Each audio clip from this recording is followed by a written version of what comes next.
আমার মন চায় এই কথাগুলো বলবার পরে হযরত জাবির ইবনে আব্দুল্লাহ রাদিয়াল্লাহু তাআলা আনহুর জিন্দেগি থেকে আমি দুই চারটা কথা বলি। হযরত জাবের রাসূল পাক সাল্লাল্লাহু আলাইহি ওয়াসাল্লামের শেষ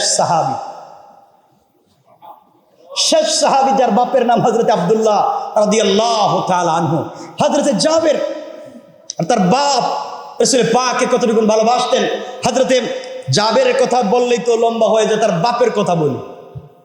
মনে পড়ে গেল জাবের রাদিয়াল্লাহু তাআলার পিতার নাম হযরত আব্দুল্লাহ রাদিয়াল্লাহু তাআলা আনহু উহুদের যুদ্ধে শহীদ হয়েছেন। শহীদ হওয়ার আগের রাত্রে জাবেরকে ডাকলেন, জাবের আসো। জাবের কাছে পিচ্চি মানুষ, ছোট মানুষ, বসছেন বাবার কাছে। বাপ বলছেন, জাবের, এই পৃথিবীর পূর্ব থেকে পশ্চিম, উত্তর থেকে দক্ষিণ যা আছে সব কিছু থেকে আমি বাপ তোমাকে ভালোবাসি। সুবহানাল্লাহ বললেন। জাবের বলছেন, আব্বা জান, আমি আপনার ছেলে, আপনি আমাকে ভালোবাসবেন না তো কাকে ভালোবাসবেন? আমি জানি আপনি আমাকে ভালোবাসেন। আবার বলছেন, জাবের, আমি আব্দুল্লাহ বলছি, এই পৃথিবীতে একমাত্র তোমাকে সব থেকে বেশি ভালোবাসি। জাবের বলছেন, বাবা ঠিক আছে মানলাম, কি বলতে চান? হযরত আব্দুল্লাহ বলছেন, একটা কথা বলার জন্যই বলছি, এই এতক্ষণ যা বললাম তোমাকে ভালোবাসি পৃথিবীর সবচাইতে বেশি, মনে রাখবা এখানে একজন মানুষকে আলাদা রেখেছি, তিনি আমার কলিজার টুকরা নবী মুহাম্মদ রাসূলুল্লাহ সাল্লাল্লাহু আলাইহি ওয়াসাল্লাম। ও জাবের, পৃথিবীর সব থেকে তোমাকে ভালোবাসি এর অর্থ এটা নয় যে আমি আমার রসুল থেকে তোমাকে ভালোবাসি, বরং আমি আমার রসুলের জন্য আমি জাবেরকে হাজার বার যদি ইসলামের জন্য জাবেরকে দুনিয়া থেকে বিদায় করতে হয়, আমি আব্দুল্লাহ তাতে রাজি। আল্লাহু আকবার। জাবের তোমাকে বলতে চাই, রাসূল পাক আমাকে বলছেন উহুদের যুদ্ধে চলে যাওয়ার জন্য, আমি চলে যাচ্ছি আর আমি দেখতে পাচ্ছি, সুঘ্রাণ পাচ্ছি উহুদের ময়দানে যারা প্রথম কাতারে শহীদ হবে, আমি আব্দুল্লাহ মনে হয় প্রথম কাতারে থাকবো।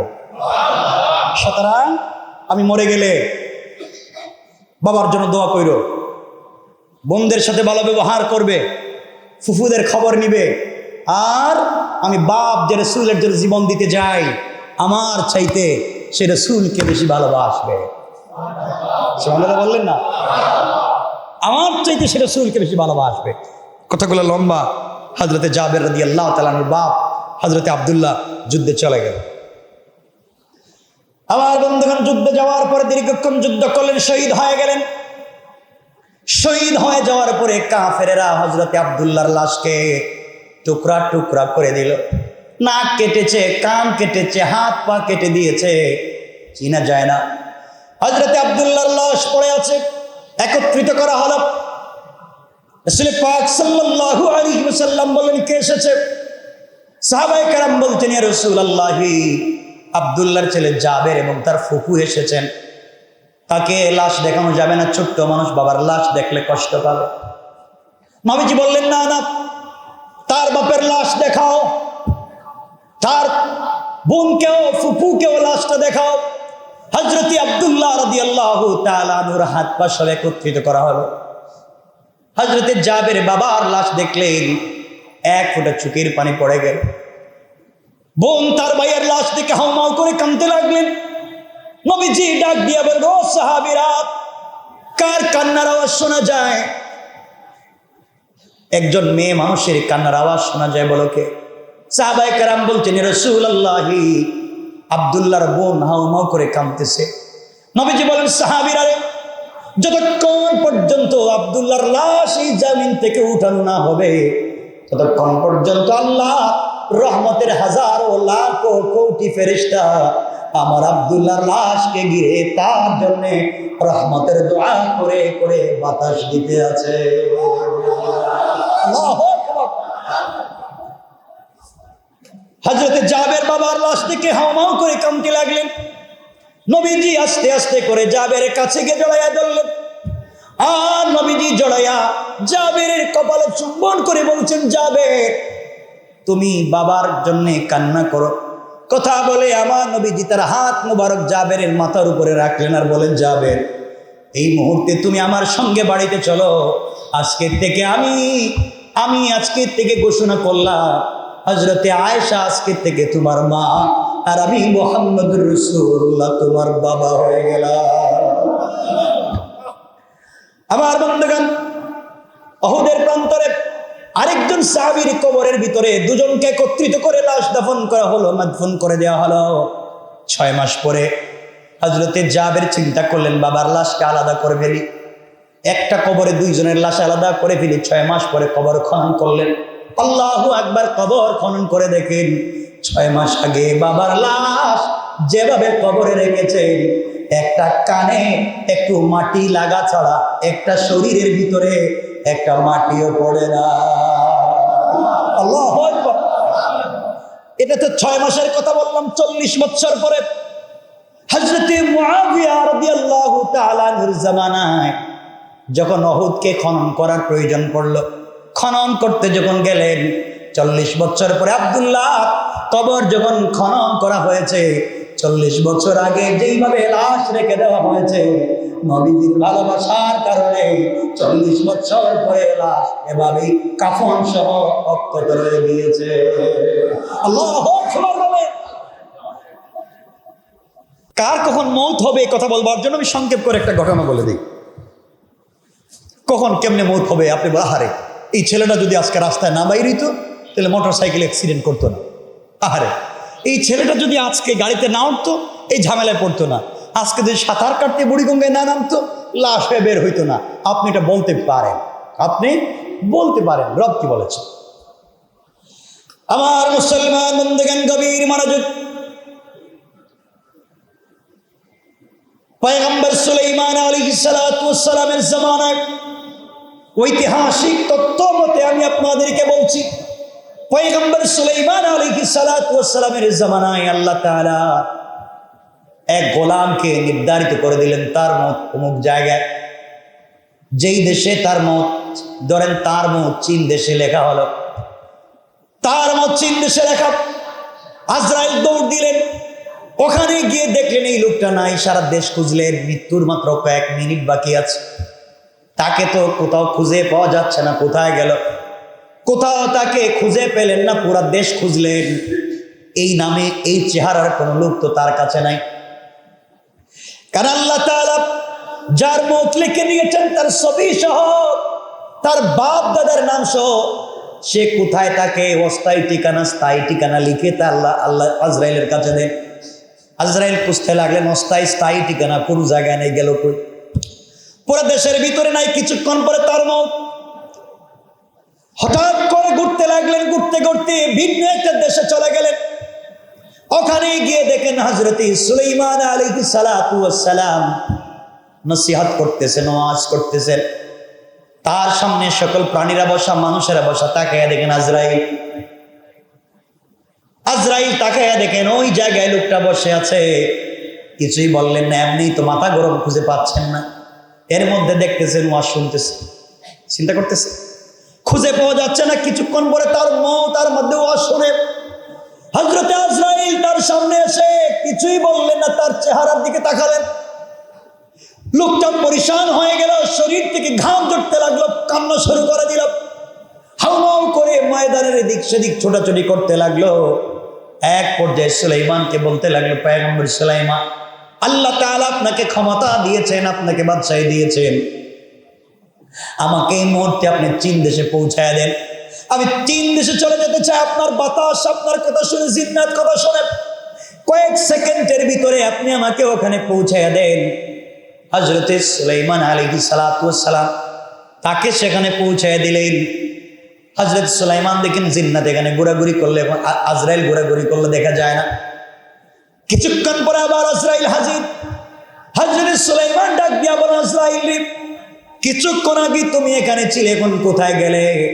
আজরাইল বলছেন, পয়গম্বর, একটা লোক আপনার এখানে নসিহত শুনতে ছিল, তার কাগজের ভিতরে লেখা তার মত হবে কোথায়? চীন দেশে। আপনার এখানে বসে আছে 1000 মাইল দূরে। এই জন্য আমি তার চেহারার দিকে এমন করে দৃষ্টি দিয়েছি, তার ভিতরে মুহূর্তের আশ্রয় চলে এসেছে। আপনি তাকে ওখানে পাঠিয়ে দিয়েছে, আমি তাকে ওখানে মৃত্যু ঘটাইয়া আবার আপনার প্রোগ্রামে হাজির হয়ে গেলাম। আল্লাহু আকবার। কার কখন কোথায় মৌত হবে কেউ জানে না, একমাত্র জানেন কে? আল্লাহ তাআলা জানেন। সুতরাং এগুলো নিয়ে আমাদেরকে টেনশন করতে হবে না। মৌত একমাত্র কার হাতে? আল্লাহর হাতে। আল্লাহ আমাদেরকে হেফাজত করুক, শুকর বলেন আমিন।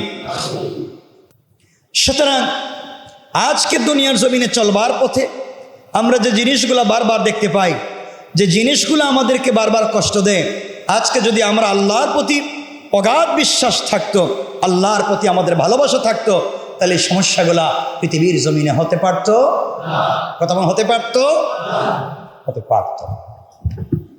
আপনাদেরকে বলছি, মনে রাখবেন, আমার কাছে অনেকেই প্রশ্ন করেন যে হুজুর, আমি ইউনিভার্সিটিতে পড়তাম, কলেজে পড়তাম, আমার ফ্যামিলি, আমি দিনের প্রতি চলি, দাড়ি রাখি, পাঞ্জাবি পরি, নামাজ পড়ি, এটা আমার ফ্যামিলি চায় না, আমার সমাজ চায় না, আমার আত্মীয় স্বজন চায় না, আমার বন্ধু বান্ধব চায় না।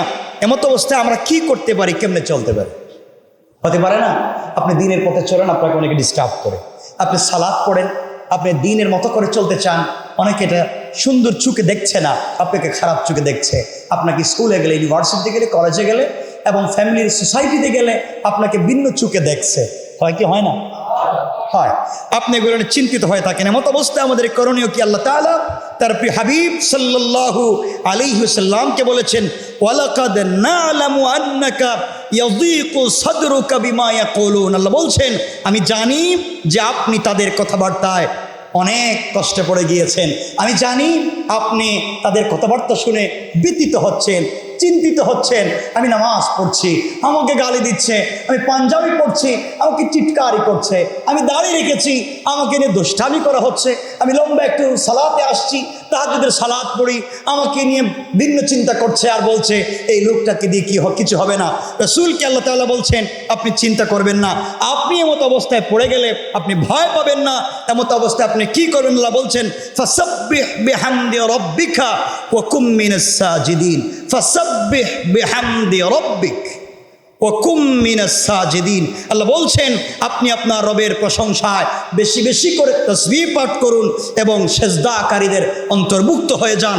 আপনি যদি সেজদাকারীদের অন্তর্ভুক্ত হয়ে বেশি বেশি তাসবিহ পড়েন, পৃথিবীর কে কি বলছে কিচ্ছু করতে পারবে না, একমাত্র আমি আল্লাহ তোমার জন্য যথেষ্ট হয়ে যাবে। সুবহানাল্লাহ, তো আসতে বললেন। আল্লাহ বলছেন, কেউ কিচ্ছু করতে পারবে না, আমি তোমার জন্য যথেষ্ট। হাসবি আল্লাহ, হাসবুন আল্লাহ, একমাত্র আমাদের জন্য যথেষ্ট কে? আল্লাহ। আল্লাহ বলছেন, এমন অবস্থায় পড়লে আপনি সাজদা করবেন, বেশি বেশি করে তাসবিহ পড়বেন।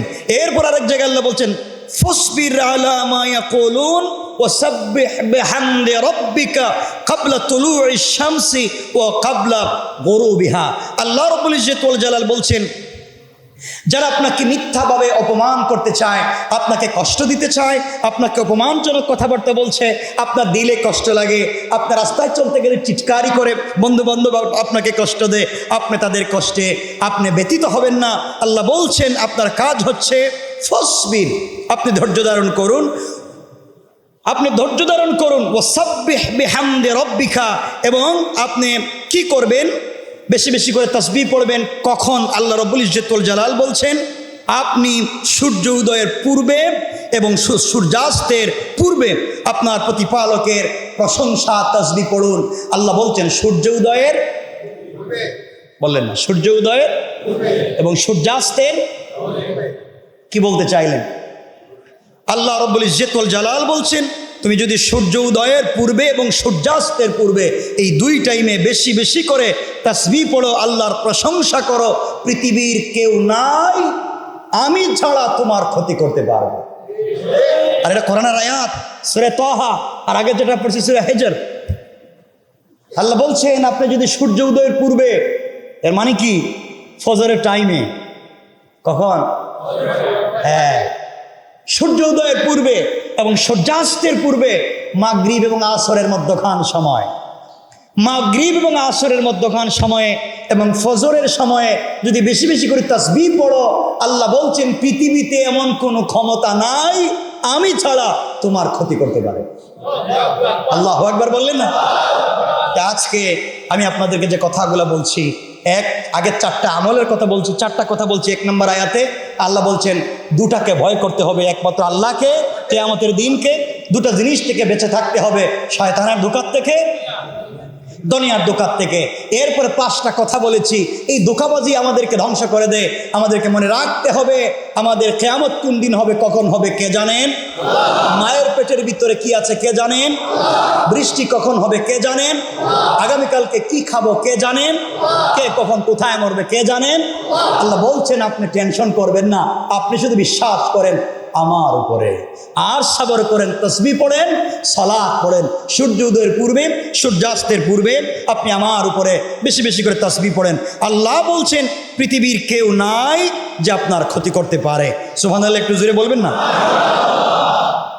সুতরাং মনে রাখবেন, এই কথা যদি আপনি মনে করেন, তাহলে বিনা কারণে যারা আপনাকে বিনা কারণে যারা তোমার জীবনে দুঃখের গল্প তৈরি করে, আমি জানি না আমার কথা বুঝতে পারতেছেন কিনা, এতক্ষণ আলোচনা করে যে কথা বুঝাতে চাই, বিনা কারণে অন্যায়ভাবে আপনার জীবনে যদি কেউ দুঃখের গল্প তৈরি করতে চায়, আপনি তাকে অভিশাপ দিতে হবে না, আপনার নীরবতাই তার জিন্দেগি ধ্বংসের কারণ হয়ে যাবে। আবারও বলে দিচ্ছি যে কথাগুলো আগে বলেছি কোরআনে কারীমের সূরা লুকমান 31 নম্বর আয়াত 33 এবং 34 নম্বর আয়াত থেকে আমি যে কথাগুলো বলছি, আপনি আবারও বলছি, যদি কেউ কষ্ট দেয়, বিপদে ফেলে, কষ্ট দিচ্ছে, আমাকে হাঁটতে দিচ্ছে না, বেইজ্জত করছে, আপনি ভেঙে পড়ে যাবেন না। যারা আপনার জিন্দগিতে, আপনার জীবনে, আপনার চলার পথে দুঃখের গল্প তৈরি করবার ষড়যন্ত্র করছে, আপনি শুধু ধৈর্য ধারণ করেন, আপনাকে আর কিচ্ছু করতে হবে না, তাদের জীবন ধ্বংসের কারণ বানিয়ে দিবেন কে? সুতরাং মনে রাখবেন, জীবন কোনো সমস্যা নয়। আবার বলছি, জওয়ানেরা শোনো, হয়তো আবার কোন দিন কথা বলতে পারবো আমি জানি না, এজন্য কথাগুলো আবারও বলছি, শোনো, জীবন কোনো সমস্যার নাম নয়। জীবন কোনো সমস্যার নাম হতে পারে না যে আপনি খুঁজে সমাধান বের করবেন। আবার বলছি, জীবন কোনো সমস্যা নয় যে আপনি সমাধান বের করবেন। জীবন হচ্ছে একটা বাস্তব অভিজ্ঞতার নাম। জীবন হচ্ছে আপনাকে একটা বাস্তব অভিজ্ঞতা, যেখান থেকে আপনি প্রতিক্ষণ, জীবন হচ্ছে একটা বাস্তবতা। জীবন হচ্ছে একটা বাস্তবতা যেখানে চলার পথে প্রত্যেকটা মুহূর্তে আপনি অভিজ্ঞতা সঞ্চয় করতে পারেন। জীবন কোনো সমস্যা নয় যে আপনি সমাধান করবেন, কারণ জীবন দিয়েছেন কে? আল্লাহ। এখানে আপনি কি সমাধান করতে যাবেন? জীবন দিয়েছেন যে, সমাধান কার কাছে? সুতরাং জীবন হচ্ছে একটা বাস্তবতা, জীবন হচ্ছে একটা বাস্তব লাইফ। সুতরাং বাস্তবতায় চললে আপনি চলার পথে অভিজ্ঞতা অর্জন করতে পারেন। সুতরাং কে কি বলছে, কে কি করছে, ওখানে কান না দিয়ে আমাদেরকে চলতে হবে বিশ্বাস করে, ভয় করে। কার উপরে? আল্লাহর উপরে। সময় কমে গেল, কথা চাইলেও আমি লম্বা করতে পারছি না, খুব লম্বা চৌড়া কথা নয়। আল্লাহ তাআলা আমাদের কি পৃথিবীতে প্রেরণ করেছেন, আমরা আবার চলে যাব, কেউ আগে কেউ পরে, চলে যেন যেতে পারি আল্লাহ তাআলাকে সন্তুষ্ট করে। কাকে? আমি পৃথিবীর সকল মানুষকে সন্তুষ্ট করতে পারলাম, আল্লাহকে সন্তুষ্ট করতে পারলাম না। আমার জীবনে যেন ব্যর্থতার শেষ নাই। আমি আল্লাহকে সন্তুষ্ট করতে পেরেছি, পুরা দুনিয়ার মানুষ যদি আমার উপর সন্তুষ্ট হয়ে যায়, দুনিয়া মিলে যদি আমাকে গালিয়ে দেয়, আল্লাহ যদি আমার উপরে সন্তুষ্ট হয়ে যায়, আমি দুনিয়াও পেয়েছি, আখিরাতও পেয়েছি। কথা বুঝতে পেরেছেন? এজন্য আমাদের জিন্দগির পণ আর প্রতিজ্ঞা হবে দুনিয়ার মানুষকে সন্তুষ্ট করা নয়, এমন কাজ করে যেতে হবে যে হাজারো হাজারো বৎসর যেন এই দুনিয়ার বনি আদম এবং ফেরেশতারা আমাদের জন্য দোয়া করতে থাকে। ইনশাআল্লাহ বলেন ইনশাআল্লাহ। আমি যে আয়াত থেকে তেলাওয়াত করেছি, আল্লাহ তাআলা বলেছেন, ইয়া আইয়ুহান নাসুত্তাকু রাব্বাকুম। আল্লাহ বলছেন, হে মানব জাতি। কাকে বলছেন? মানুষকে। আল্লাহ বলছেন, হে মানব জাতি, তোমরা তোমাদের পালনকর্তাকে ভয় করো। ইয়া আইয়ুহান নাসুত্তাকু রাব্বাকুম, তোমরা তোমাদের পালনকর্তাকে ভয় করো। কাকে ভয় করো? কাকে? কাকে? আমাদের পালনকর্তা, আমাদের সৃষ্টিকর্তা, আমাদের রিজিক দাতা কে? সকলে বলেন কে? আমাদের ইজ্জতের মালিক কে? আল্লাহ যদি কাউকে ইজ্জত দিতে চায়, আল্লাহ যদি কাউকে সম্মান দিতে চায়, আপনি আমি হাজারো চেষ্টা করে তার ইজ্জত নষ্ট করবার কোনো সুযোগ নাই। আজ হয়তো আমি তাকে বেইজ্জত করছি, আগামীকালকে সন্ধ্যায় দিনে যে কোনো এক টাইমে আল্লাহ তাআলা তাকে প্রস্ফুটিত করে গোটা জাতির সামনে সম্মানিত করে ফেলতে পারেন। কথা কি বুঝতে পেরেছেন? এর জন্য মনে রাখবেন, আমাকে আপনাকে সন্তুষ্ট করতে হবে একজনকে। তিনি কে? দিলে বসায়া দেন, দিলে বসায়া দিন এই কথা যে আমাকে একজনকে শুধুমাত্র খুশি রাখতে হবে। তো এত মানুষকে খুশি রাখবার কেন ব্যর্থ চেষ্টা করছেন? আপনি আপনার স্ত্রীকে খুশি রাখবার চেষ্টা করছেন, আপনি আপনার মা বাপকে খুশি রাখবার চেষ্টা করছেন, আপনি আপনার সন্তানদেরকে সন্তুষ্ট রাখবার চেষ্টা করছেন, আপনি আপনার গ্রামকে, প্রতিবেশীকে, সমাজকে, পুরো দেশকে সন্তুষ্ট করবার চেষ্টা করছেন। ব্যর্থ, এই চেষ্টা ব্যর্থ।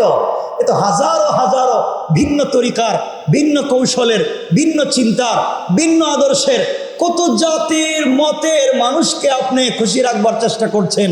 দিন শেষে আপনি ব্যর্থ চেষ্টা করলেন। সব বাদ দিয়ে শুধুমাত্র কেবলমাত্র একজন, তিনি কে? আল্লাহকে সন্তুষ্ট করবার যদি চেষ্টা করেন, রাজি খুশি করবার যদি চেষ্টা করেন, রব যদি খুশি হয়ে যায়, আসমান এবং জমিন তার মধ্যখানে যা আছে সব কিছুকে আমাদের উপরে সন্তুষ্ট করে দেওয়ার দায়িত্ব কার?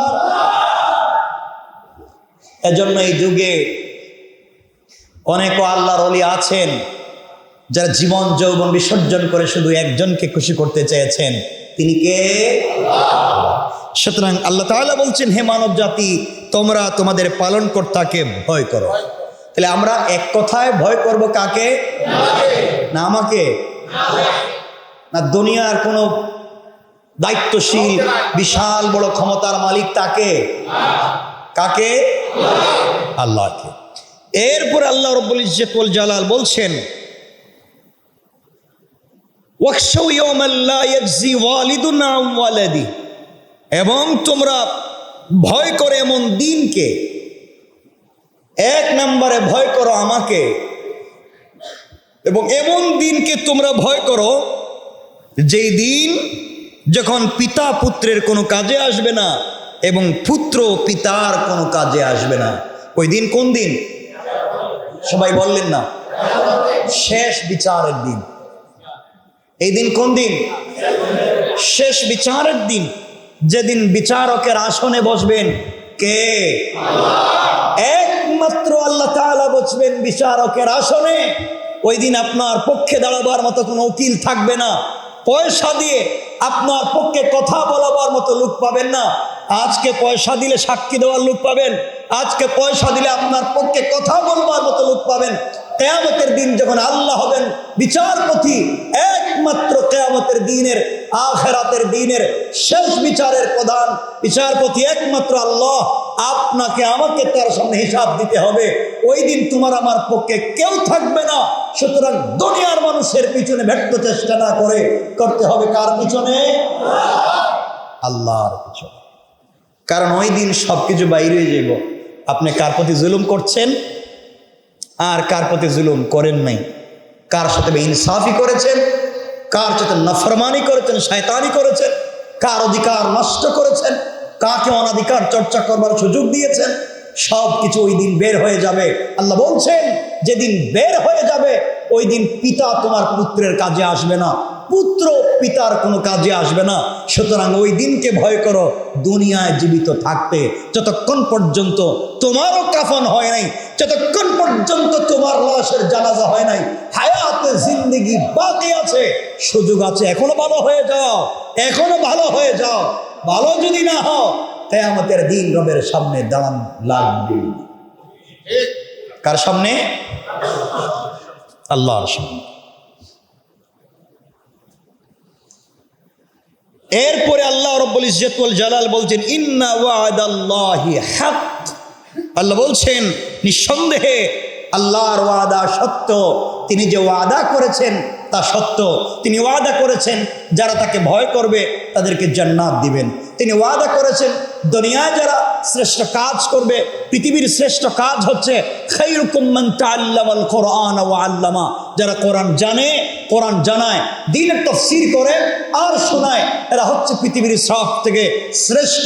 আল্লাহ তাআলা বলছেন আমার ওয়াদা সত্য, আমি যাকে বলেছি জান্নাত দিব তাকে দিবই, যাকে বলেছি জাহান্নাম দিব তাকে দিবই।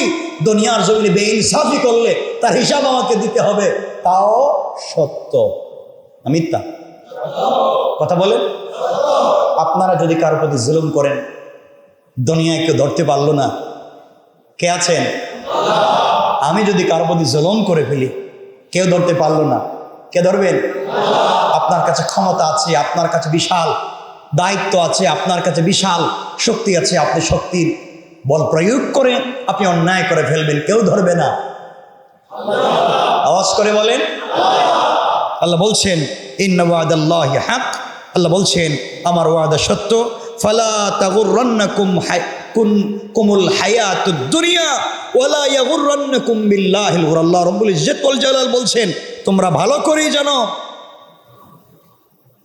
তোমরা যে ধোঁকা খাচ্ছ দুনিয়ায়, আল্লাহ রাব্বুল ইজ্জত ওয়াল জালাল বলছেন তোমাদেরকে পার্থিব জীবন যেন তোমাদেরকে ধোঁকা না দেয়।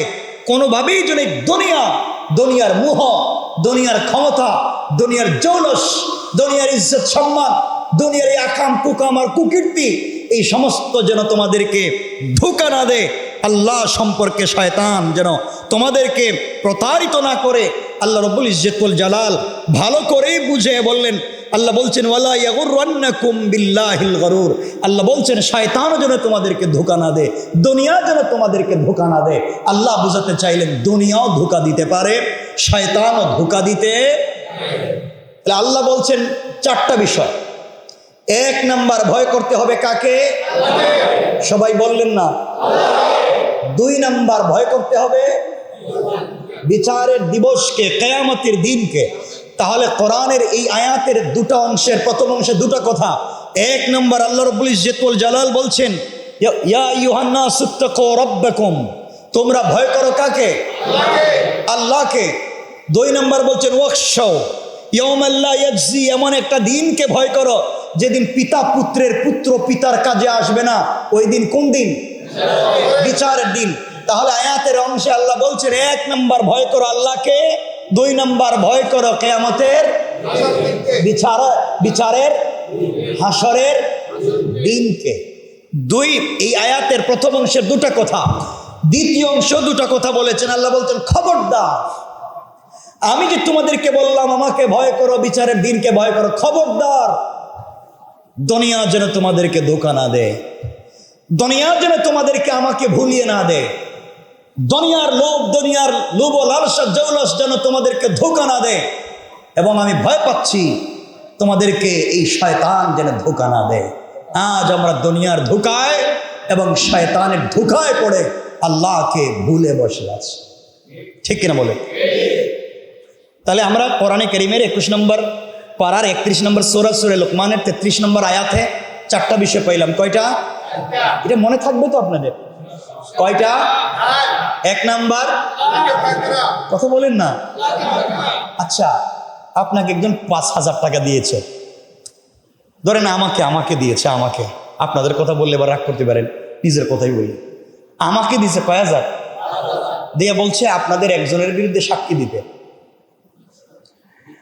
তা সাক্ষী যদি এখন দিই, আমি দিলাম, টাকার বিনিময়ে সাক্ষী দিলাম, তাহলে আমার ভিতরে যদি আল্লাহর ভয় থাকতো, আমি কাজ, কথা বলেন না কেন? তাহলে এই কাজ যারা করে তাদের ভিতরে আল্লাহর কথা বলছেন না, ভয়। আমি বড় ভাই, আমার ছোট ছোট ভাই আছে, বাপ মারা গিয়েছে, এদের সম্পত্তি আমি মেরে খাচ্ছি, অথবা আমি বোনদের সম্পত্তি দিচ্ছি না, অথবা আমি পাবলিককে ঠকিয়েছি, অথবা মানুষের সম্পদ অন্যায়ভাবে দখল করে নিচ্ছি। আমি যদি আমার ভিতরে আল্লাহর সামনে জবাবদিহিতার ভয় থাকতো, তাহলে ওই কাজ আমি করতে। তাহলে বোঝা গেল পৃথিবীর সকল অন্যায়ের সমাধান হয়ে যায় সকল খারাপি থেকে সমাজ সুষ্ঠু সুশৃঙ্খল হয়ে যায় যদি মানুষের ভিতরে দুটো থাকে, 1 নম্বর আল্লাহর ভয়, 2 নম্বর কিয়ামতের দিন। কয় জিনিস থাকলে? কয়টা? আল্লাহর ভয় যদি থাকে, আল্লাহ দেখতেছেন, তাহলে আপনি চুরি করতে, জেনা করতে, মিথ্যা কথা বলতে, আমানতের খেয়ানত করতে, কারণ দেখতেছেন কে? ভয় পাবো কাকে? কারণ এই পৃথিবীতে বড় বড় জাতিকে ধ্বংস করেছেন কে? বিশাল ক্ষমতার মালিককে ধ্বংস করেছেন কে? ফেরাউন কি ক্ষমতার মালিক কম ছিল? আনা রব্বুকুমুল আলা, আমি বড় রব। আল্লাহ বলছেন ঠিক আছে, তোমাকে আমি দেখাচ্ছি মজা। আল্লাহ করলেন কি? তারা কাদামাটি খাওয়ালেন, পানির মধ্যে চুবালেন, এরপরে তার লাশটাকে এখন পর্যন্ত অক্ষত রেখে দিলেন এবং সে বলতে চাইলো আমানতু, আল্লাহ আমি ঈমান আনছি। বনী ইসরাইল যে আল্লাহর উপর ঈমান এনেছে, মুসা যে আল্লাহর উপর ঈমান এনেছে, আমি আল্লাহর উপর ঈমান এনেছি, মানে বুঝাইয়া সুন্দর করে বলেছে আমি তোমার উপর ঈমান এনেছি।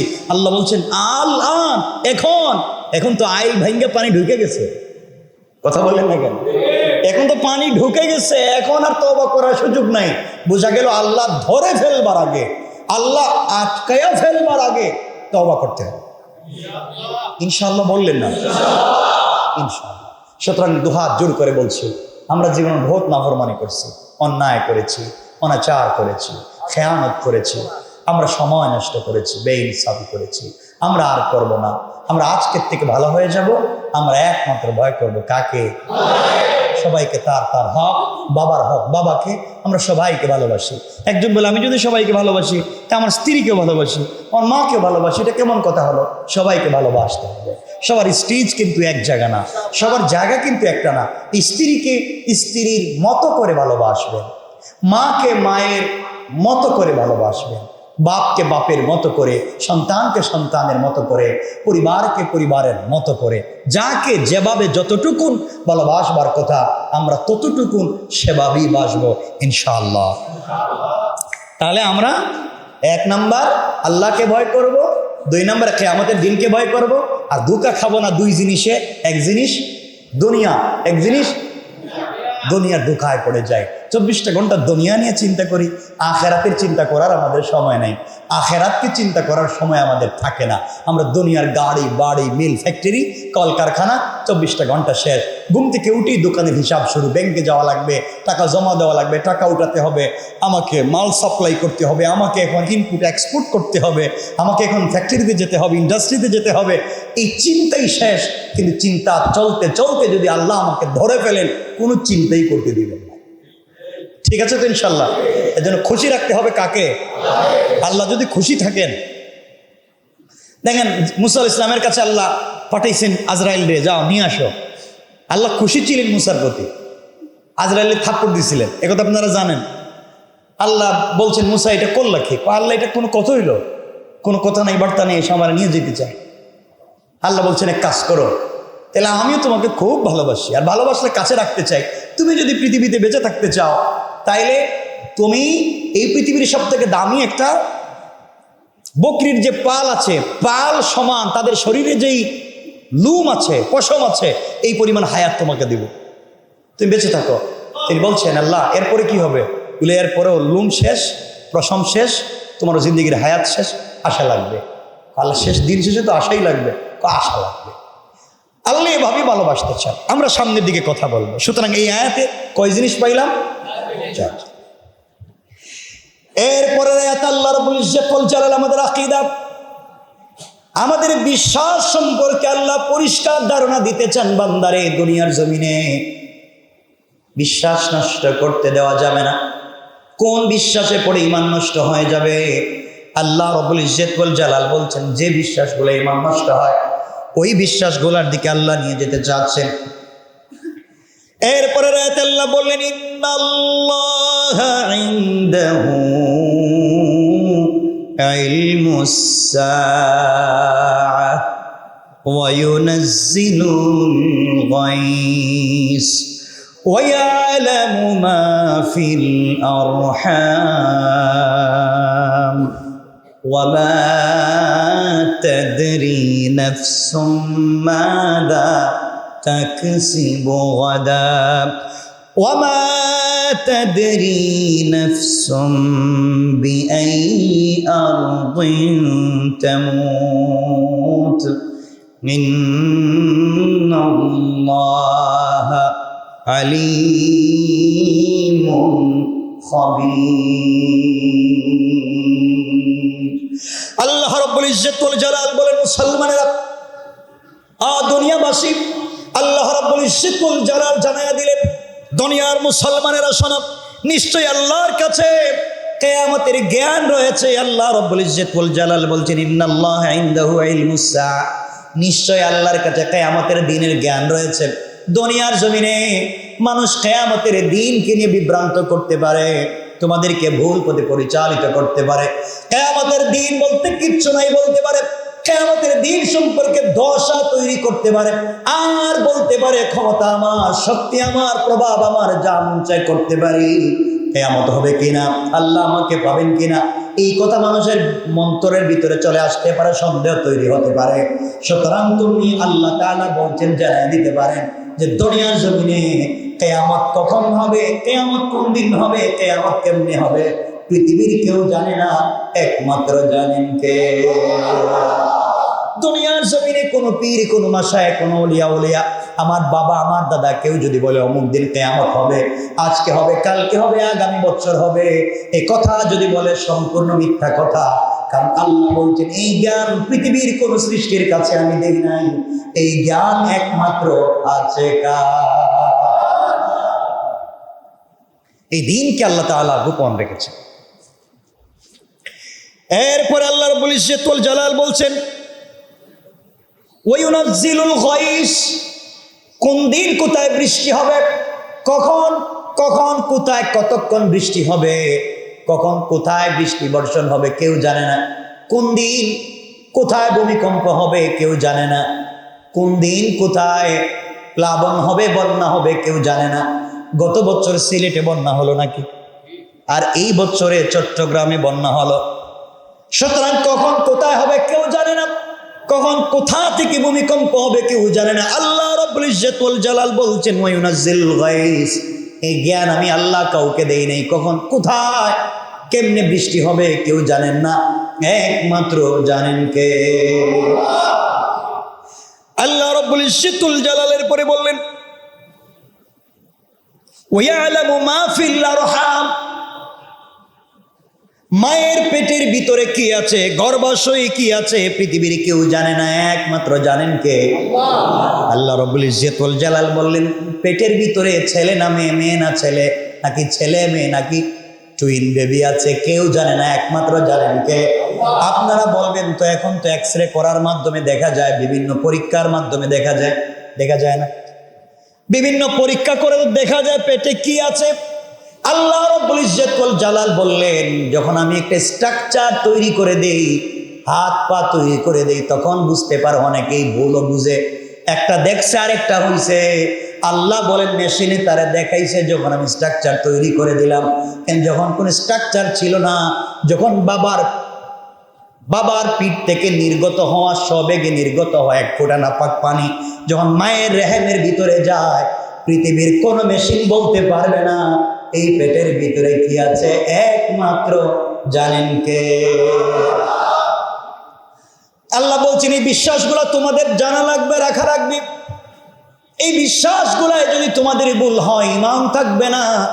আল্লাহ রাব্বুল ইজ্জত ওয়াল জালাল বুঝাতে চাইলেন, কিয়ামত কখন হবে কেউ জানে না, জানেন কে? দুই নম্বর, আল্লাহ রাব্বুল ইজ্জত ওয়াল জালাল বুঝাতে চাইলেন, বৃষ্টি কখন হবে কেউ জানে না, জানেন কে? তিন নম্বর, আল্লাহ রাব্বুল ইজ্জত ওয়াল জালাল বললেন, মায়ের পেটের ভিতরে কি আছে কেউ জানে না, কে জানেন? আরো জোরে বলেন। এরপর আল্লাহ বললেন, ওয়ামা তাদরি নাফসুম মাযা তাকসিবু গাদা। আল্লাহ রাব্বুল ইজ্জত ওয়াল জালাল বললেন, কেউ জানে না আগামীকালকে সে কি উপার্জন করবে এবং কি করবে কেউ জানে না, একমাত্র জানেন কে? আল্লাহ রাব্বুল ইজ্জত ওয়াল জালাল বলেন, আগামীকালকে সে কি উপার্জন করবে, হয়তো উপার্জনের জন্য বের হয়েছে, রাস্তায় মরে গিয়েছে, জানে না কি উপার্জন করবে। হয়তো চাইছে একটা, পেয়ে গেছে আরেকটা। আল্লাহ বুঝাতে চাইলেন আগামীকালকে কি উপার্জন করবে, কি খাবে কেউ জানে না, একমাত্র জানেন কে। আপনি আজকে 2.5 কেজি 3 কেজি ওজনের ইলিশ মাছ কিনলেন, বড় একটা খাসি কিনলেন, আগামীকালকে খাবেন। বাড়িতে পাঠাইয়া দিয়েছেন ঠিকই, রাত্রবেলা ঘুমাইছেন, আপনি জানেন না ঘুমের বিছানায় আপনি মরে যেতে পারেন কি পারেন না? আমি মরে যেতে পারি কি পারি না? সুতরাং আগামীকালকে কি খাবো, আগামীকালকে কি উপার্জন করব, পৃথিবীর কেউ জানে না, একমাত্র জানেন কে। আওয়াজ করে বলেন। এরপর আল্লাহ রাব্বুল ইজ্জত ওয়াল জালাল বললেন, ওয়ামা তাদরি নাফসুম বিআই আরদিন তামুত। আল্লাহ রাব্বুল ইজ্জত ওয়াল জালাল বলতে চাইলেন, কোন দেশে কে কখন, কোন দেশে কে কখন, কোন দেশে কোথায় কেমনে মরবে কেউ জানে না, একমাত্র জানেন কে। সুতরাং আল্লাহ বুঝাতে চাইলেন দুটা আয়াতে। 1 নম্বরে বলতে চাইলেন, বান্দা দুনিয়ার জমিনে চলার পথে একমাত্র আমাকে ভয় করবা, কিয়ামতের দিনকে ভয় করবা। এই কাজ করতে গেলে খবরদার শয়তান যেন তোমাদেরকে ধোঁকা না দেয়, দুনিয়া যেন ধোঁকা না দেয়। বান্দার এই 4 কাজ মনে রাখবা। আর ওই কয়েকটা জিনিস নিয়ে তোমাদেরকে বিভ্রান্ত হতে হবে না। 1 নম্বর, আল্লাহ রাব্বুল ইজ্জত ওয়াল জালাল বললেন কিয়ামত কোন দিন হবে, কেমনে হবে, কোথায় হবে, কিভাবে হবে কেউ জানে না, একমাত্র জানেন কে। 2 নম্বর, বৃষ্টি কখন কোথায় হবে কেউ জানে না, জানেন কে। 3 নম্বর, পেটের ভিতরে মায়ের গর্ভাশয়ের ভিতরে কি আছে কেউ জানে না, একমাত্র জানেন কে। এরপরে আল্লাহ রাব্বুল ইজ্জত ওয়াল জালাল বললেন 4 নম্বরে, কে আগামীকালকে কোথায় কি উপার্জন করবে কেউ জানে না, একমাত্র জানেন কে। 5 নম্বরে আল্লাহ রাব্বুল ইজ্জত ওয়াল জালাল বললেন, কে কখন কোন দেশে কেমনে মরবে কেউ জানে না, একমাত্র জানেন কে। আল্লাহ রাব্বুল ইজ্জত ওয়াল জালালের পরে বললেন, ইন্নাল্লাহা আলিমুন খাবীর। আল্লাহ রাব্বুল ইজ্জত ওয়াল জালাল বললেন, আল্লাহ সর্বজ্ঞ, সব বিষয়ে সম্যক তার জ্ঞান আছে। আপনি কি করলেন, আপনি ধোঁকাবাজি করলেন কিনা, বেঈমানি ধান্দাবাজি করলেন কিনা, কাকে নিয়ে কি করেছেন, পৃথিবীর কেউ আপনাকে ধরতে পারে নাই। আপনার এত দুর্বজাল একমাত্র ধরতে পারবে আমার আল্লাহ। আওয়াজ করে বলেন কে। তাহলে আজকে পুরো আলোচনায় বোঝাতে চাইলাম, আল্লাহ রাব্বুল ইজ্জত ওয়াল জালাল বুঝাতে চাইলেন কে কোথায় মারা যাবে কেউ জানে না, আগামীকালকে কি খাবে কেউ জানে না, বৃষ্টি কোথায় হবে কেউ জানে না, মায়ের পেটে কি আছে কেউ জানে না, কিয়ামত কখন হবে কেউ জানে না। এই না জানা বিষয়গুলো আমার কাছে রেখে দিয়েছি। সুতরাং কেউ যদি বলে জানে, মনে করবেন আমাকেও ভয় করে না, কিয়ামতের দিনকেও ভয় করে না, সে দুনিয়া এবং শয়তানের ধোঁকায় পড়ে আছে। ঠিক কিনা বলেন? কথা কি বুঝাতে পেরেছি? দুটো আয়াতকে মিলিয়ে দেওয়ার জন্যই কথাগুলো বলছি। আল্লাহ রাব্বুল ইজ্জত ওয়াল জালাল বোঝাতে চাইলেন, কেউ যদি দেখো আগামীকালকে কি খাবে তা নিয়ে ব্যতিব্যস্ত হয়ে গিয়েছে, আগামীকালকে কি করবে তা নিয়ে ব্যতিব্যস্ত হয়ে গিয়েছে, টাকা কোথায় রাখবে, বাড়ি কোথায় রাখবে, এগুলো নিয়ে দুনিয়া নিয়ে ব্যস্ত হয়ে গিয়েছে, বুঝতে পারবা তার ভিতরে আমি আল্লাহকে দিয়ে কিয়ামতের দিনকে নিয়ে ন্যূনতম ভয় নাই। আযান হয়ে যাওয়ার পরে মসজিদে নামাজে যায় না, সত্য মিথ্যা জানবার পরে সত্যের পক্ষে দাঁড়ায় না, বুঝতে পারবা তার ভিতরে আমি আল্লাহকে দিয়ে কোনো ভয়। সবাই বললেন না? আপনি জানেন যে দুটো পার্ট হয়ে গিয়েছে, এটা সত্য এটা মিথ্যা, আপনি বললেন আমি নিরপেক্ষ, আপনি হলেন এই সমাজের টাটকা শয়তান।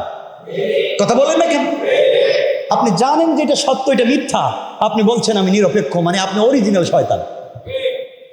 কারণ রাসূল পাক সাল্লাল্লাহু আলাইহি ওয়াসাল্লাম বলেছেন সত্য মিথ্যা আলাদা হয়ে যাওয়ার পরে আপনাকে একটা পক্ষ নিতেই হবে, হয়তো জান্নাতের না হয় জাহান্নামের, হয়তো সত্যের না হয় মিথ্যা।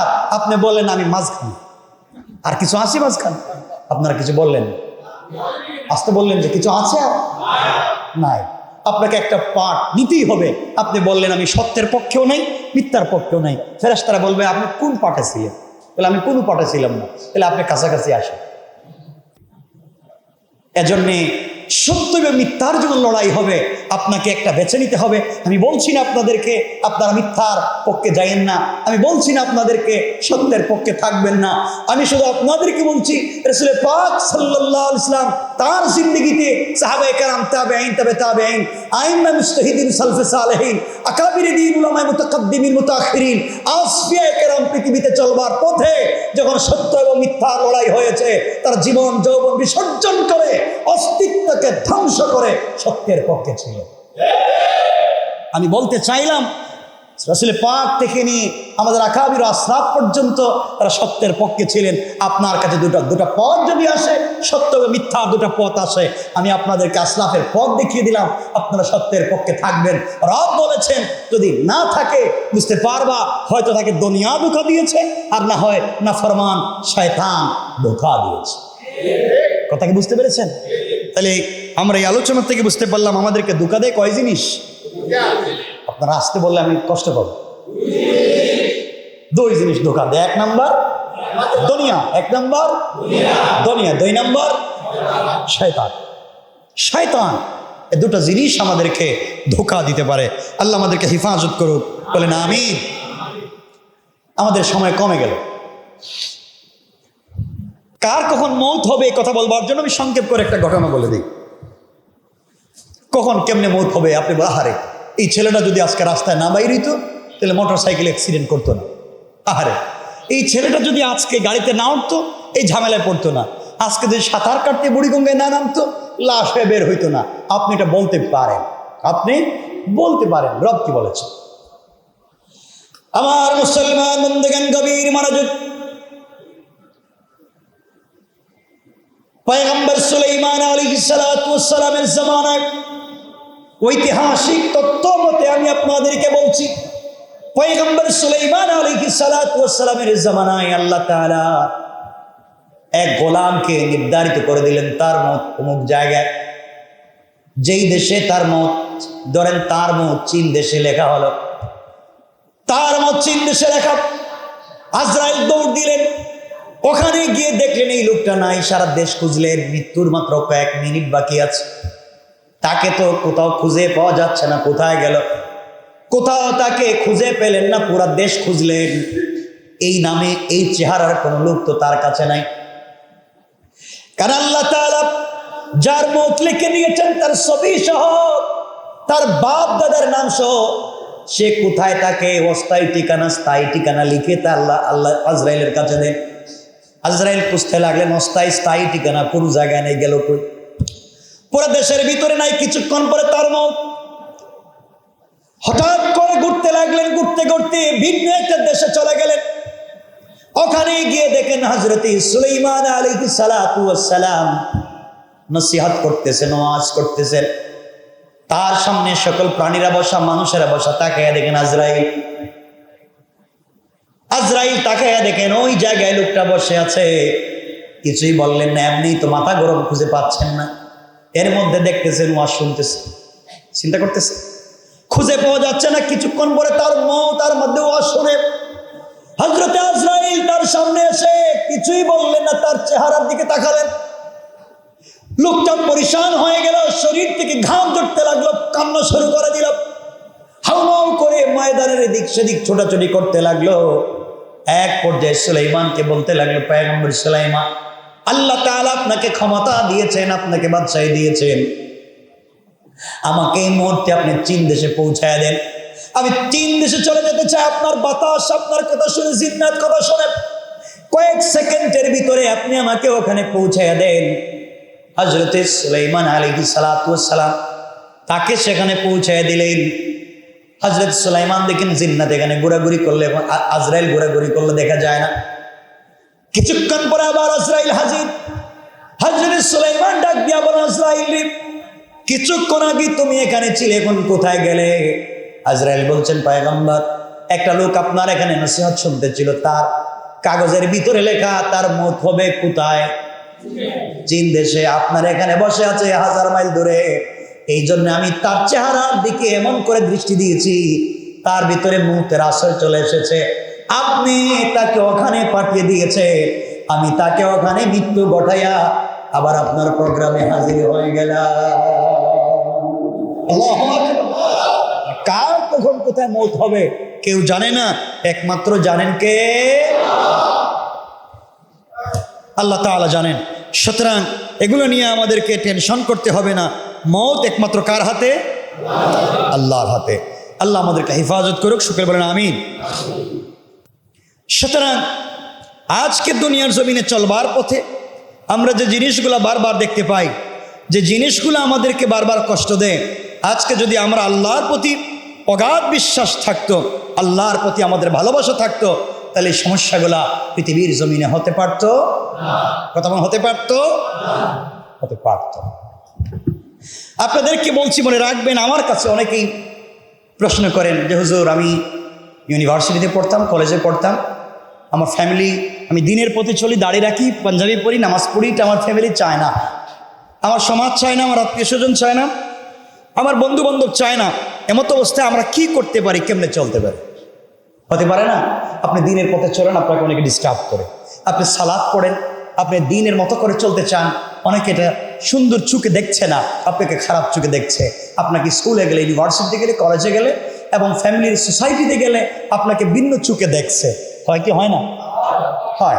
আপনি এগুলো চিন্তিত হয়ে থাকেন। এমত অবস্থায় আমাদের করণীয় কি? আল্লাহ তাআলা তার প্রিয় হাবিব সাল্লাল্লাহু আলাইহি ওয়াসাল্লামকে বলেছেন, ওয়ালাকাদ না'লামু আন্নাকা ইয়াযীকু সাদরুকা বিমা ইয়াকুলুন। আল্লাহ বলছেন, আমি জানি যে আপনি তাদের কথাবার্তায় অনেক কষ্টে পড়ে গিয়েছেন, আমি জানি আপনি তাদের কথাবার্তা শুনে ব্যথিত হচ্ছেন, চিন্তিত হচ্ছেন। আমি নামাজ পড়ছি, আমাকে গালি দিচ্ছে, আমি পাঞ্জাবি পড়ছি, আমাকে চিৎকারি করছে, আমি দাঁড়িয়ে রেখেছি, আমাকে নিয়ে দুষ্টামি করা হচ্ছে, আমি লম্বা একটু সালাতে আসছি, তাহাজ্জুদের সালাত পড়ি, আমাকে নিয়ে ভিন্ন চিন্তা করছে আর বলছে এই লোকটাকে দিয়ে কি কিছু হবে না। রাসূলকে আল্লাহ তাআলা বলছেন, আপনি চিন্তা করবেন না, আপনি এমত অবস্থায় পড়ে গেলে আপনি ভয় পাবেন না। এমত অবস্থায় আপনি কি করবেন? আল্লাহ বলছেন, ফাসাব্বিহ বিহামদি রাব্বিকা ওয়া কুম মিনাস সাজিদিন। ফাসাব্বিহ বিহামদি রাব্বিক ওয়া কুম মিনাস সাজিদিন। আল্লাহ বলছেন, আপনি আপনার রবের প্রশংসায় বেশি বেশি করে তাসবিহ পাঠ করুন এবং সেজদাকারীদের অন্তর্ভুক্ত হয়ে যান। আপনি যদি সেজদাকারীদের অন্তর্ভুক্ত হয়ে বেশি বেশি তাসবিহ পড়েন, পৃথিবীর কে কি বলছে কিচ্ছু করতে পারবে না, একমাত্র আমি আল্লাহ তোমার জন্য যথেষ্ট হয়ে যাবে। সুবহানাল্লাহ। আসতে বললেন। আল্লাহ বলছেন, কেউ কিচ্ছু করতে পারবে না, আমি তোমার জন্য যথেষ্ট। হাসবি আল্লাহ, হাসবুন আল্লাহ, একমাত্র আমাদের জন্য যথেষ্ট কে? আল্লাহ। আল্লাহ বলছেন, এমন অবস্থায় পড়লে আপনি সাজদা করবেন, বেশি বেশি করে তাসবিহ পড়বেন।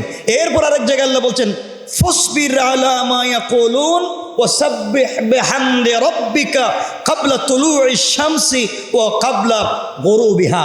আল্লাহ রাব্বুল ইজ্জত ওয়াল জালাল বলছেন, যারা আপনাকে মিথ্যাভাবে অপমান করতে চায়, আপনাকে কষ্ট দিতে চায়, আপনাকে অপমানজনক কথাবার্তা বলছে, আপনার দিলে কষ্ট লাগে, আপনার রাস্তায় চলতে গেলে চিৎকারি করে, বন্ধু বান্ধব আপনাকে কষ্ট দেয়, আপনি তাদের কষ্টে আপনি ব্যথিত হবেন না।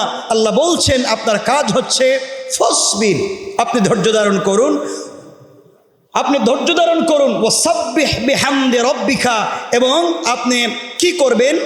বেশি বেশি করে তাসবিহ পড়বেন। কখন? আল্লাহ রাব্বুল ইজ্জত ওয়াল জালাল বলছেন, আপনি সূর্য উদয়ের পূর্বে এবং সূর্যাস্তের পূর্বে আপনার প্রতিপালকের প্রশংসা তাসবিহ পড়ুন। আল্লাহ বলছেন সূর্য উদয়ের পূর্বে, বললেন না, সূর্য উদয়ের এবং সূর্যাস্তের। কি বলতে চাইলেন? আল্লাহ রাব্বুল ইজ্জত ওয়াল জালাল বলছেন, তুমি যদি সূর্য উদয়ের পূর্বে এবং সূর্যাস্তের পূর্বে এই দুই টাইমে বেশি বেশি করে তাসবিহ পড়ো, আল্লাহর প্রশংসা করো, পৃথিবীর কেউ নাই আমি ছাড়া তোমার ক্ষতি করতে পারবে। আর এটা কোরআনের আয়াত, সূরা তাহা, আর আগে যেটা পড়ছি সূরা হিজর। আল্লাহ বলছেন, আপনি যদি সূর্য উদয়ের পূর্বে, এর মানে কি? ফজরের টাইমে। কখন?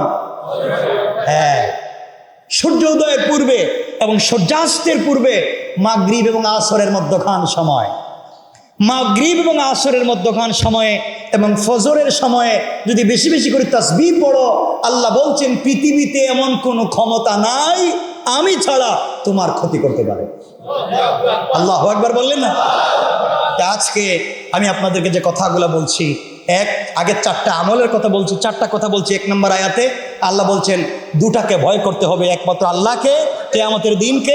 দুটা জিনিস থেকে বেঁচে থাকতে হবে, শয়তানের ধোঁকার থেকে, দুনিয়ার ধোঁকার থেকে। এরপরে 5টা কথা বলেছি। এই ধোঁকাবাজি আমাদেরকে ধ্বংস করে দেয়। আমাদেরকে মনে রাখতে হবে আমাদের কিয়ামত কোন দিন হবে, কখন হবে কে জানেন? মায়ের পেটের ভিতরে কি আছে কে জানেন? বৃষ্টি কখন হবে কে জানেন? আগামীকালকে কি খাবো কে জানেন? কে কখন কোথায় মরবে কে জানেন? আল্লাহ বলছেন আপনি টেনশন করবেন না, আপনি শুধু বিশ্বাস করেন আমার উপরে, আর সবর করেন, তাসবিহ পড়েন, সালাত পড়েন। সূর্য উদয়ের পূর্বে, সূর্যাস্তের পূর্বে আপনি আমার উপরে বেশি বেশি করে তাসবিহ পড়েন। আল্লাহ বলছেন পৃথিবীর কেউ নাই যে আপনার ক্ষতি করতে পারে। সুবহানাল্লাহ, একটু জোরে বলবেন না? সুতরাং মনে রাখবেন, এই কথা যদি আপনি মনে করেন, তাহলে বিনা কারণে যারা আপনাকে, বিনা কারণে যারা তোমার জীবনে দুঃখের গল্প তৈরি করে, আমি জানি না আমার কথা বুঝতে পারতেছেন কিনা, এতক্ষণ আলোচনা করে যে কথা বুঝাতে চাই, বিনা কারণে অন্যায়ভাবে আপনার জীবনে যদি কেউ দুঃখের গল্প তৈরি করতে চায়, আপনি তাকে অভিশাপ দিতে হবে না, আপনার নীরবতাই তার জিন্দেগি ধ্বংসের কারণ হয়ে যাবে। আবারও বলে দিচ্ছি যে কথাগুলো আগে বলেছি, কোরআনে কারীমের সূরা লোকমান 31 নম্বর আয়াত 33 এবং 34 নম্বর আয়াত থেকে আমি যে কথাগুলো বলছি, আপনি আবারও বলছি, যদি কেউ কষ্ট দেয়, বিপদে ফেলে, কষ্ট দিচ্ছে, আমাকে হাঁটতে দিচ্ছে না, বেইজ্জত করছে, আপনি ভেঙে পড়ে যাবেন না। যারা আপনার জিন্দগিতে, আপনার জীবনে, আপনার চলার পথে দুঃখের গল্প তৈরি করবার ষড়যন্ত্র করছে, আপনি শুধু ধৈর্য ধারণ করেন, আপনাকে আর কিচ্ছু করতে হবে না, তাদের জীবন ধ্বংসের কারণ বানিয়ে দিবেন কে? সুতরাং মনে রাখবেন, জীবন কোনো সমস্যা নয়।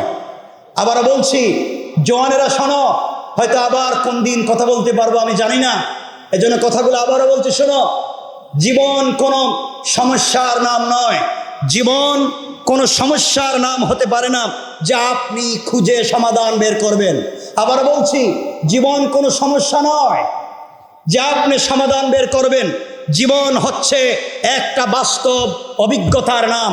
জীবন হচ্ছে আপনাকে একটা বাস্তব অভিজ্ঞতা, যেখান থেকে আপনি প্রতিক্ষণ, জীবন হচ্ছে একটা বাস্তবতা, জীবন হচ্ছে একটা বাস্তবতা, যেখানে চলার পথে প্রত্যেকটা মুহূর্তে আপনি অভিজ্ঞতা সঞ্চয় করতে পারেন। জীবন কোনো সমস্যা নয় যে আপনি সমাধান করবেন, কারণ জীবন দিয়েছেন কে? আল্লাহ। এখানে আপনি কি সমাধান করতে যাবেন? জীবন দিয়েছেন যে, সমাধান কার কাছে? সুতরাং জীবন হচ্ছে একটা বাস্তবতা, জীবন হচ্ছে একটা বাস্তব লাইফ। সুতরাং বাস্তবতায় চললে আপনি চলার পথে অভিজ্ঞতা অর্জন করতে পারেন। সুতরাং কে কি বলছে, কে কি করছে, ওখানে কান না দিয়ে আমাদেরকে চলতে হবে বিশ্বাস করে, ভয় করে। কার উপরে? আল্লাহর উপরে। সময় কমে গেল, কথা চাইলেও আমি লম্বা করতে পারছি না, আবার মন চায় এই কথাগুলো বলবার পরে হযরত জাবির ইবনে আব্দুল্লাহ রাদিয়াল্লাহু তাআলা আনহুর জিন্দেগি থেকে আমি 2-4টা কথা বলি। হযরত জাবের রাসূল পাক সাল্লাল্লাহু আলাইহি ওয়াসাল্লামের শেষ সাহাবী, যার বাপের নাম হযরত আব্দুল্লাহ রাদিয়াল্লাহু তাআলা আনহু। হযরত জাবের আর তার বাপ রাসূল পাককে কতটুকু ভালোবাসতেন। হযরত জাবেরের কথা বললেই তো লম্বা হয়ে যায়, তার বাপের কথা বলি। মনে পড়ে গেল, জাবের রাদিয়াল্লাহু তাআলার পিতার নাম হযরত আব্দুল্লাহ রাদিয়াল্লাহু তাআলা আনহু উহুদের যুদ্ধে শহীদ হয়েছেন। শহীদ হওয়ার আগের রাত্রে জাবেরকে ডাকলেন, জাবের আসো। জাবের কাছে পিচ্চি মানুষ, ছোট মানুষ, বসছেন বাবার কাছে। বাপ বলছেন, জাবের, এই পৃথিবীর পূর্ব থেকে পশ্চিম, উত্তর থেকে দক্ষিণ যা আছে সব কিছু থেকে আমি বাপ তোমাকে ভালোবাসি। সুবহানাল্লাহ বললেন। জাবের বলছেন, আব্বা জান, আমি আপনার ছেলে, আপনি আমাকে ভালোবাসবেন না তো কাকে ভালোবাসবেন? আমি জানি আপনি আমাকে ভালোবাসেন। আবার বলছেন, জাবের, আমি আব্দুল্লাহ বলছি, এই পৃথিবীতে একমাত্র তোমাকে সব থেকে বেশি ভালোবাসি। জাবের বলছেন, বাবা ঠিক আছে মানলাম, কি বলতে চান? হযরত আব্দুল্লাহ বলছেন, একটা কথা বলার জন্যই বলছি, এই এতক্ষণ যা বললাম তোমাকে ভালোবাসি পৃথিবীর সবচাইতে বেশি, মনে রাখবা এখানে একজন মানুষকে আলাদা রেখেছি, তিনি আমার কলিজার টুকরা নবী মুহাম্মদ রাসূলুল্লাহ সাল্লাল্লাহু আলাইহি ওয়াসাল্লাম। ও জাবের, পৃথিবীর সব থেকে তোমাকে ভালোবাসি এর অর্থ এটা নয় যে আমি আমার রাসূল থেকে তোমাকে ভালোবাসি।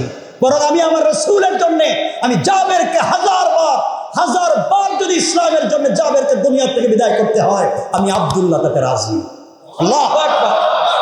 জাবের তোমাকে বলতে চাই, রাসূল পাক আমাকে বলছেন উহুদের যুদ্ধে চলে যাওয়ার জন্য, আমি চলে যাচ্ছি। আর আমি দেখতে পাচ্ছি, সুঘ্রাণ পাচ্ছি উহুদের ময়দানে যারা প্রথম কাতারে শহীদ হবে, আমি আব্দুল্লাহ মনে হয় প্রথম কাতারে থাকবো। সুতরাং আমি মরে গেলে বাবার জন্য দোয়া কইরো, বোনদের সাথে ভালো ব্যবহার করবে, ফুফুদের খবর নিবে। আর আমি বাপ যে রাসূলের জন্য জীবন দিতে যাই, আমার চাইতে সে রাসূলকে বেশি ভালোবাসবে। সুবহানাল্লাহ বললেন না? আমার চাইতে সে রাসূলকে বেশি ভালোবাসবে। কথাগুলো লম্বা। হযরতে জাবের রাদিয়াল্লাহু তাআলা আনহুর বাপ হযরতে আব্দুল্লাহ যুদ্ধে চলে গেল। আমার বন্ধুগণ, যুদ্ধে যাওয়ার পরে দীর্ঘক্ষণ যুদ্ধ করলেন, শহীদ হয়ে গেলেন। শহীদ হয়ে যাওয়ার পরে কাফেরেরা হযরতে আব্দুল্লাহর লাশকে টুকরা টুকরা করে দিল। নাক কেটেছে, কান কেটেছে, হাত পা কেটে দিয়েছে, চিনা যায় না। হযরতে আব্দুল্লাহর লাশ পড়ে আছে, একত্রিত করা হলো। রাসূল পাক সাল্লাল্লাহু আলাইহি ওয়াসাল্লাম বললেন, কে এসেছে? সাহাবায়ে কেরাম বলতেন, ইয়া রাসূলুল্লাহ, আব্দুল্লাহর ছেলে জাবের এবং তার ফুফু এসেছেন। তাকে লাশ দেখানো যাবে না, ছোট্ট মানুষ, বাবার লাশ দেখলে কষ্ট পাবে। নবীজি বললেন, না না, তার বাপের লাশ দেখাও, তার বোনকেও ফুফুকেও লাশটা দেখাও। হযরত আব্দুল্লাহ রাদিয়াল্লাহু তাআলা আনহুর হাত পা সব একত্রিত করা হলো। হযরত জাবের বাবার লাশ দেখলেন, এক ফোঁটা চোখের পানি পড়ে গেল। বোন তার ভাইয়ের লাশ দেখে হাউমাউ করে কাঁদতে লাগলেন। নবীজি ডাক দিয়ে বলল, ও সাহাবীরা, কার কান্নার আওয়াজ শোনা যায়? একজন মেয়ে মানুষের কান্নার আওয়াজ শোনা যায়, বলো কে? সাহাবায়ে কেরাম বলছেন, ইয়া রাসূলুল্লাহ, আব্দুল্লাহর বোন হাউমাউ করে কাঁদতেছে। নবীজি বলেন, সাহাবীরা, যতক্ষণ পর্যন্ত আব্দুল্লাহর লাশ এই জমিন থেকে উঠানো না হবে, ততক্ষণ পর্যন্ত আল্লাহ রহমতের হাজারো লাখো কোটি ফেরেশতা আমার আব্দুল্লাহর লাশকে ঘিরে তার জন্য রহমতের দোয়া করে করে বাতাস দিতে আছে। আল্লাহু আকবার। হযরতে জাবের বাবার লাশ থেকে হাউমাউ করে কাঁদতে লাগলেন। নবীজি আস্তে আস্তে করে জাবেরের কাছে গিয়ে জড়াইয়া ধরলেন। আর নবীজি জড়াইয়া জাবেরের কপালে চুম্বন করে বলছেন, জাবের, তুমি বাবার জন্য কান্না করো। কথা বলে আমার নবীজি তার হাত মুবারক জাবেরের মাথার উপরে রাখলেন আর বলেন, জাবের, এই মুহূর্তে তুমি আমার সঙ্গে বাড়িতে চলো। আজকের থেকে আমি আজকের থেকে ঘোষণা করলাম, হযরতে আয়েশা আজকের থেকে তোমার মা, আর আমি মুহাম্মদুর রাসূলুল্লাহ তোমার বাবা হয়ে গেলাম। আমার বন্ধুগণ, উহুদের প্রান্তরে আরেকজন সাহাবীর কবরের ভিতরে দুজনকে একত্রিত করে লাশ দাফন করা হলো, মাদফন করে দেওয়া হলো। 6 মাস পরে হযরতে জাবের চিন্তা করলেন, বাবার লাশকে আলাদা করে ফেলি, একটা কবরে দুইজনের লাশ আলাদা করে ফেলি। 6 মাস পরে কবর খনন করলেন। আল্লাহু আকবার। কবর খনন করে দেখেন 6 মাস আগে বাবার লাশ যেভাবে কবরে রেখেছেন, একটা কানে একটু মাটি লাগা ছাড়া একটা শরীরের ভিতরে একটা মাটিও পড়ে না। আল্লাহু আকবার।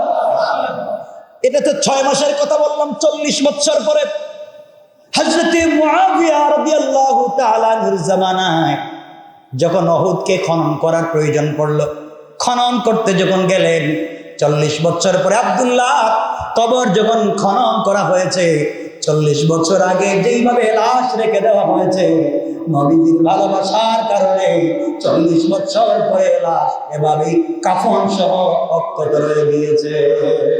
আল্লাহু আকবার।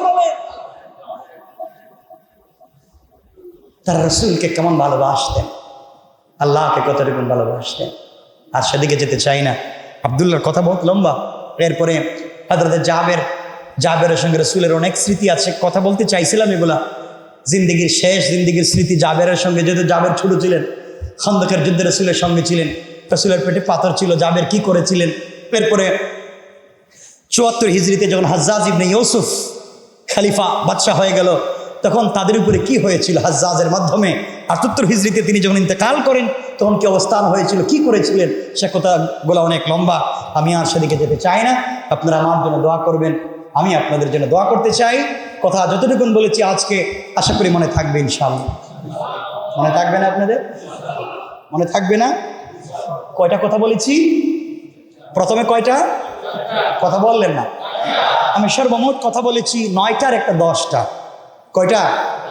1 নম্বর আয়াতে বলেছি আল্লাহকে ভয় করতে হবে, কিয়ামতের দিনকে ভয় করতে হবে।